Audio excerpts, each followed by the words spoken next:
Now let's discuss about ectopic pregnancy. This is very important topic, especially in the surgical OPD. Most of the patient, it's 1 into 10,000 patient has ectopic pregnancy. There are mainly two types. One is uterine ectopic pregnancy, and the other is extrauterine ectopic pregnancy.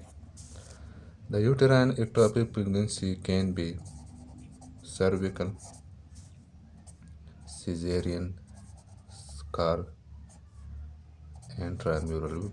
We will not go to the detail of these types, but just remember the name. Extrauterine pregnancy can be tubal, fallopian tube. This is most common presentation of ectopic pregnancy. Ovarian and abdominal, like broad ligament, ectopic pregnancy in the broad ligament, pouch of Douglas, utero-vesical pouch, etc. So, what are the risk factors? The risk factors, one of the most common is PID, smoking, a history of infertility, use of intrauterine contraceptive devices, past pelvic surgery, for example, the patient did myomectomy, and last one, endometriosis. Okay, these are the risk factors. The differential diagnosis in your mind should be: one is appendicitis, especially if the ectopic pregnancy is on the right side; urinary tract infections, miscarriage, and ovarian cyst. These should be excluded for the definitive diagnosis of ectopic pregnancy. Diagnosis mostly it can be diagnosed on ultrasound. For example, female patient having no history of um, menstrual bleeding for the last 2 months and now complaining of lower abdominal pain. Then we will do the ultrasound. It will pick most of the ectopic pregnancy. But if the pregnancy is too small, the gestational stage is too small, or equivocal cases. In equivocal cases, you will do serial beta HCG 48 hours apart.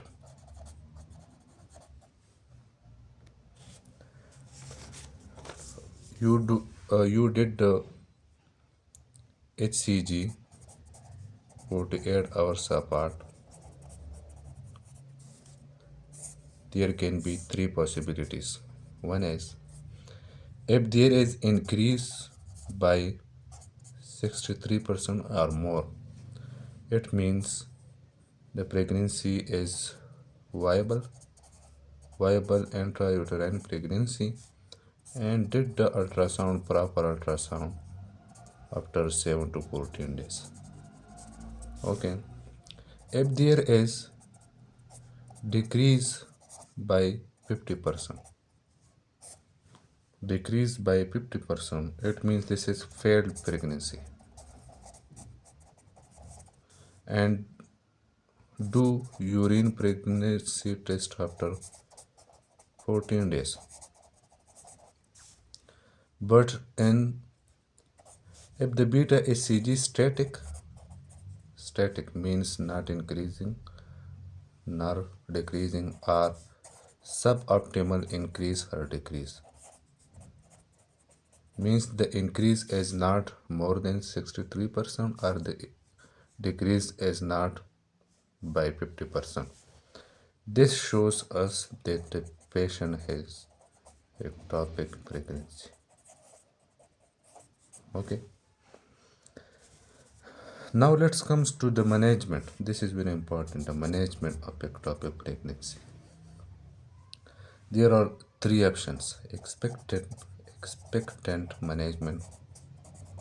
You will leave the patient as such, especially when the beta HCG is less than less than 1500 international units. Okay. Medical management with methotrexate. The dose uh, will uh, will be discussed in next video, inshallah.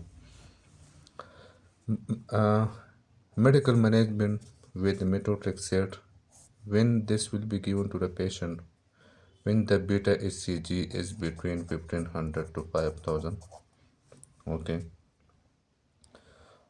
or the ectopic pregnancy is less than 35 and not alive. In such case, you can give the patient methotrexate. It is actually a folate antagonist and inhibit DNA synthesis. Okay. The third option is surgical option. Two options: surgical salpingectomy and salpingostomy. When we will give the surgical treatment to the patient, one is that the patient is not hemodynamically stable. This is if the patient is not maintaining uh, vitals properly or the presentation is acute abdomen, then there is no need to do the above two treatments like expectant and medicine. Directly go for surgical. But if the patient is stable and there are these possibilities like uh, the the HCG is more than 5000, okay, the ectopic pregnancy is alive, and the pregnancy is more than or equal to 35 At this patient, even if the patient is stable, we will go for surgical treatment. Salpingectomy is most commonly performed procedures for ectopic pregnancy because if we do salpingostomy, the recurrence of ectopic pregnancy is high, 70 to 80%. That's why we will do these options to prevent the recurrence. And when you prescribe the patient methotrexate as a medical management for ectopic pregnancy, then you will repeat HCG on day 4 and 7 and fall off greater than 15% and fall off equal to or greater than 15% is considered reassuring and repeated weekly. Repeated weekly until less than 20 international unit per liter. Okay, so this was about the management of ectopic pregnancy. Thanks for all.